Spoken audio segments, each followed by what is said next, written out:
The Viability Rankings are an aggregate ranking from a lot of top players that aim to give an accurate reflection of the current metagame in any given Pokemon format.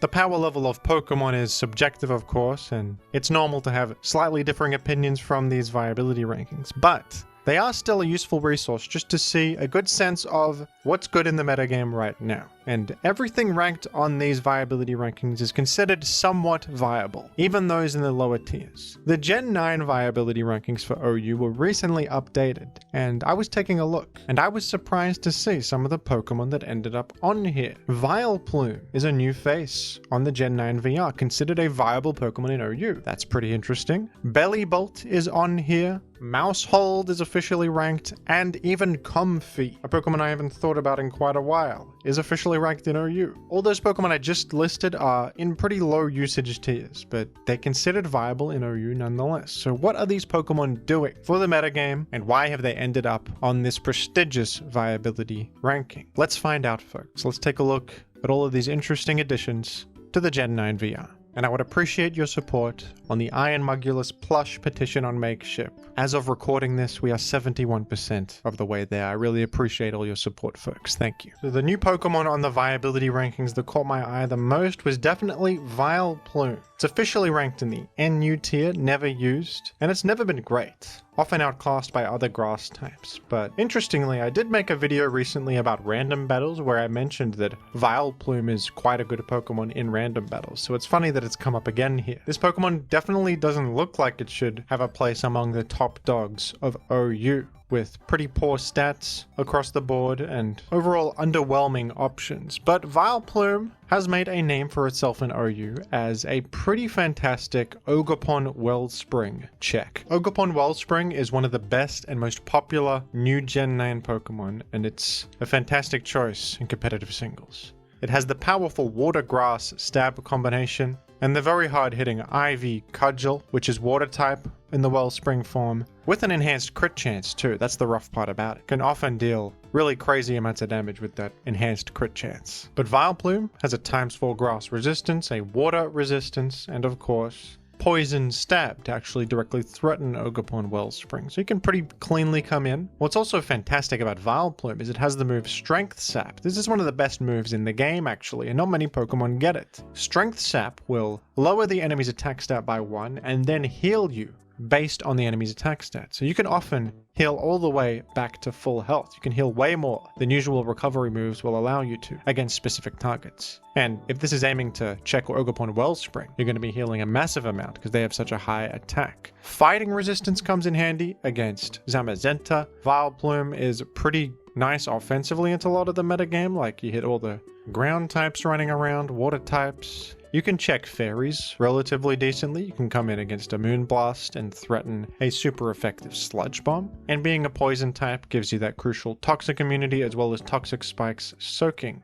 Vileplume also has effective healing with Moonlight, which is now just as good as every other healing move. So Vileplume's actually kind of alright on certain defensive teams that need not only an Ogerpon Wellspring check, but some sort of Toxic Spikes, Soaker, and all the other little things that Vileplume offers. Strength Sap is useful into physical threats, and it helps you 1v1 Pokemon like Great Tusk and Iron Treads and etc. Honestly, it sounds pretty good. The downside of Vileplume is because, of course, it's below average stats, but all these other things sound pretty alright, folks. I can see why Vileplume ended up ranked on the VR. It's got a pretty respectable amount of value, actually. Bellibolt also found itself ranked on the VR, and this is an interesting one, because this Pokemon is all the way down in the PU tier. That's very low. But Bellibolt can do some stuff. Bellibolt's ability, Electromorphosis, is actually very cool. If Bellibolt gets hit by an attack, it gains the effect of the move Charge, which powers up your next electric type attack. So Bellibolt can actually achieve pretty impressive damage output thanks to this ability. Bellibolt also has access to the move Soak, a move that transforms the target into a water type. This, of course, makes them vulnerable to electric moves even if they resist or are immune to them. If you change them to water type, they're going to be weak to electric now. Very complementary. Bellibolt, of course, has stiff competition from such fellows as Great Neck, also known as Raging Bolt, who is the premier electric type attacker in Gen 9, with much more impressive stats and options like Thunderclap and Stab Draco Meteor to its name. Bellibolt, though, sets itself apart a little bit by not being weak to Fairy, like Raging Bolt is. So Bellibolt made a bit of a splash on this popular Rain team that ended up actually hitting #1 on the ladder. As an alternative to Raging Bolt that is slightly better in terms of neutral defensive typing against fairies, and takes big advantage of the Stab Thunder with the Rain boost off the back of Electromorphosis. That was a more aggressive direction for Bellibolt, but it can function alright as a defensive Pokemon too, with options like Slack Off, Toxic, Discharge. I gotta say that this is one of my favorite new Gen 9 Pokemon designs, because I think it's unique in a fun way, and it's not too powerful either, which I appreciate. It's very modest stats, nothing special at all, but because it's genuinely unique and nothing else can do precisely what this does, it has found a little bit of a role for itself in OU, and I always appreciate such Pokemon. Maushold is also on the VR, holding on strong. This is one that I thought might have been a temporary fad when people were trying to use this, but it's still on the VR, it's still pretty good. Maushold is, of course, one of the funniest new Gen 9 Pokemon. It's an entire family of mice existing as one entity, and it has the ridiculous move Population Bomb, which can hit up to 10 times. 10 times, I said. With the ability Technician to boost it further, it can achieve absurd levels of damage output. The catch, though, is that this move has 90 accuracy on it. And if any of the 10 individual hits miss, the move stops. So if you hit 2 hits of Population Bomb and the third one misses, the move stops entirely. And each individual hit has a miss chance. For that reason, Maushold is kind of forced into running Wide Lens for the accuracy buff to enhance the odds of Population Bomb getting max damage. It's not too much to ask, I suppose. Maushold is kind of an interesting one because it's one of those Pokemon that has an absurdly broken move up its sleeve in Population Bomb, but is terrible almost everywhere else. Best thing about it stats-wise is its high speed, but it has very, very average stats in every other department.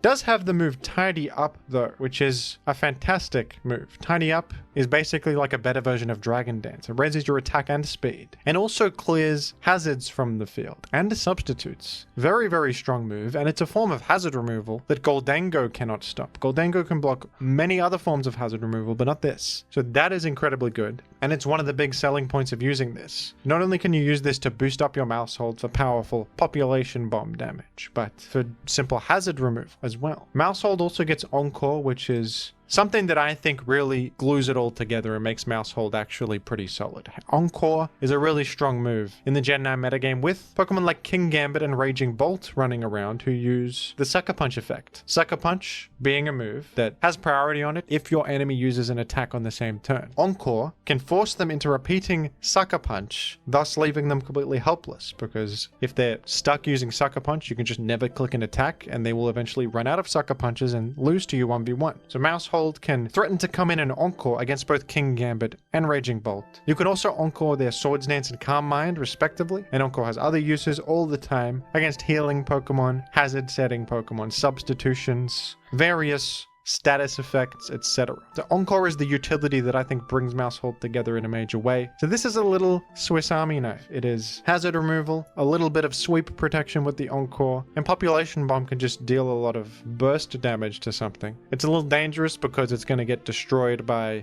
Corviknight with Rocky Helmet, other such things with Rocky Helmet, but still comes up quite a bit. You can bite incoming ghosts at least. I think Maushold's quite good. I'm proud to see it maintaining a solid level of relevance in the Gen 9 OU world. It's not top tier or anything, but it's very unique. Nothing else can quite do this specific combination of things, which does give it a little bit of a niche. So that's cool. Diancie is another newly ranked Pokemon on the recent update. Base form Diancie. Back when Mega Diancie was a Pokemon, that was one of the best Mega forms in the entire game, but base form Diancie has always been very average. In fact, it's ranked in the NU tier by usage. Its stats may seem good on the surface, but with its horrendous speed, vulnerability to common types, especially at times for steel weakness, which is rough, Diancie's not the most alluring choice for any particular role. But Diancie's unique qualities have found a little bit of a niche for themselves in OU as of late, thanks to its access to Trick Room and a unique set of offensive tools. Trick Room is usually not a good option in Generation 9 competitive singles, in general, because you don't have an ally like you do in doubles to take advantage of the Trick Room, and games tend to go longer. But sometimes Trick Room can be good in singles if the Pokemon using it can pose a threat with it, and Diancie actually can with the Power Herb Meteor Beam combo. Meteor Beam hits like a truck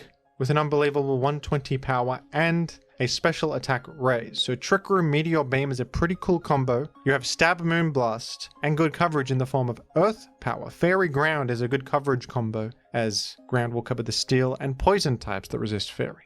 This is actually a frightening offensive threat, and a pretty nice self-sufficient Trick Room user with some decent and rather unique offensive tools. I was surprised to see this ranked on the VR, but I can understand it. This is something that looks like it would fit with the pace of Gen 9 and actually be a pretty cool surprise threat that people aren't quite prepared for. And it does have genuinely unique options here, so that's pretty cool to see. Never thought that base form Diancie would ever be viable, but cool to see. Cantonian Ninetales, the Fire-type Ninetales, is ranked on the VR. And this is a bit of a blast from the past. This guy had its period in the sun in many ways. Back in Gen 5, where it was the only basic Pokemon with the ability Drought to set Sun on the field. But it quickly got dethroned over the years by Torkoal. Torkoal became the new premier Drought user once it got Drought because it has higher defense, it has the utility of hazards thanks to Stealth Rock and Rapid Spin to remove hazards. And, options like Lava Plume to spread burn, etc. Even Yawn for momentum generation. So it's cool to see Ninetales coming back as a new option for a Sun setter, and to be honest, in this metagame, I think it makes sense. Ninetales is faster paced. It has way higher speed, and it can actually hit pretty hard and outrun a lot of important stuff. Torkoal tends to feel a little bit slow in the Gen 9 metagame. It has trouble against a lot of common hazard setters, especially Great Tusk. And it's not actually that effective in this metagame at pulling off rapid spins. So I think it makes sense that Ninetales is perhaps a little bit more effective, with strengths more well suited to this format. We have talked about the useful utility of Encore in Gen 9 against common enemies, and Ninetales also gets Encore, which is a big benefit to it. You even get Healing Wish, which is another great and fast-paced option. You sacrifice yourself to fully heal an ally and cure all their status ailments, and on a Sun team where you have hard-hitting photosynthesis threats or perhaps chlorophyll threats, this, of course, has incredible value and fits very well with the game plan of Sun teams. Ninetales can also outrun Great Tusk and threaten it with Solar Beam, which is very good, unlike Torkoal, who is much more frightened of the ever-present staple Great Tusk. I think this is cool to see, and Ninetales has quite a respectable rank, actually, of B+ on this VR. That's pretty good.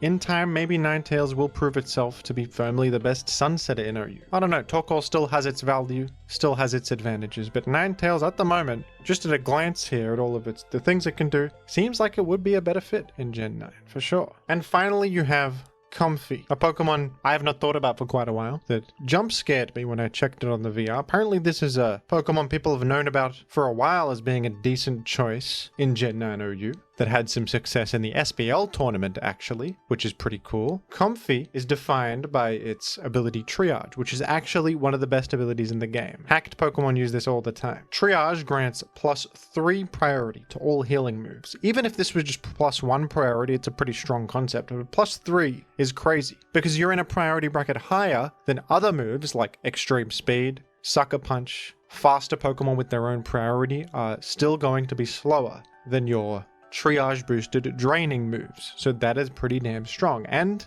Comfey has access to the move Draining Kiss. This is actually a pretty common move on fairy types with its powerful 75% health draining effect. Despite its low power, it's pretty good to have healing and damage combined into one move. But this has +3 priority on it, so that is what makes Comfey so scary right there. In the past, this stuff was not enough to make Comfey that fantastic. I mean, its stats are very below average. But with terrestrialization, these kinds of ramping, bulky win condition Pokemon like Hatterene, for example, have gotten a lot better with the ability to defensively terrestrialize, and Comfey takes great advantage of that. Its base mono fairy typing is also just good. It has access to stored power, which is very nice, as a way to hit poison types that might resist Draining Kiss or threaten you. And of course, Terra Blast can be used to grant you complementary coverage of whatever type you need. Terra Blast Ground is a pretty nice option. as a way to hit steel types. This set right here uses a grassy seed to get an extra defense boost, which is nice to help you ramp up. Taunt is a good option on this too, and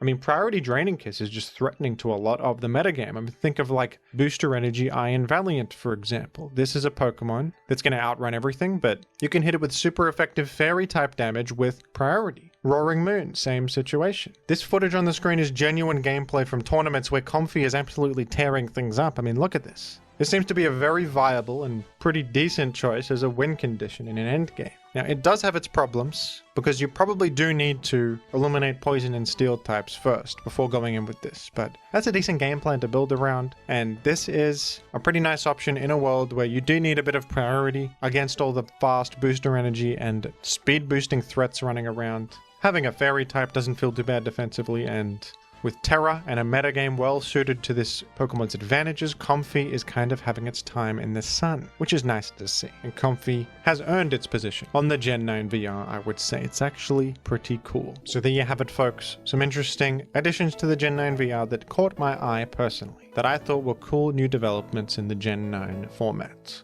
What do you think of these? Do you think any of them will fall off in the future? And who is your favorite of the Pokemon I mentioned in this video? Mine would be Maushold. Big fan of Maushold. But what about you? Let me know down below in the comments, and thank you for watching.